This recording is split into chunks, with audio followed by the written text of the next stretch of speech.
رات 12 بجے دوبارہ اسلام آباد کے میرے گھر کا دروازہ توڑ کر ایلیٹ فورس داخل ہوئی اور ان ملازمین سے زبردستی بیان دیا جس چھاپے کے خلاف ہم نے طاہر عباس سپرا صاحب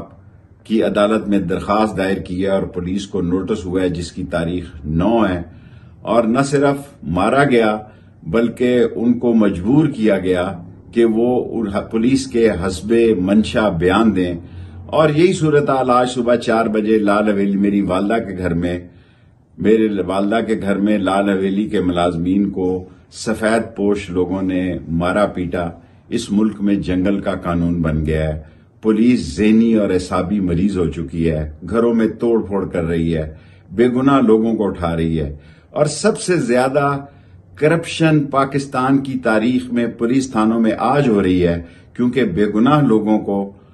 چھوڑنے کے لیے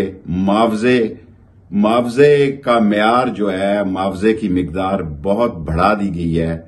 سدا بادشاہی خدا کی ہے، خدا کے ہاں دیر ہے اندھیر نہیں۔ میں قانونی چارہ جوئی کا حق رکھتا ہوں، انشاءاللہ حق کی فتح ہوگی۔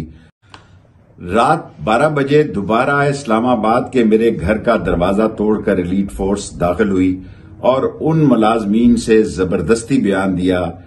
جس چھاپے کے خلاف ہم نے طاہر عباس سپرا صاحب کی عدالت میں درخواست دائر کی ہے اور پولیس کو نوٹس ہوا ہے جس کی تاریخ 9 ہے، اور نہ صرف مارا گیا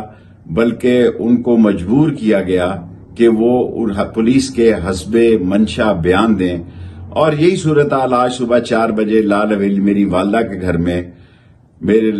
کے گھر میں لال حویلی کے ملازمین کو سفید پوش لوگوں نے مارا پیٹا۔ اس ملک میں جنگل کا قانون بن گیا ہے، پولیس ذہنی اور اعصابی مریض ہو چکی ہے، گھروں میں توڑ پھوڑ کر رہی ہے، بے گناہ لوگوں کو اٹھا رہی ہے، اور سب سے زیادہ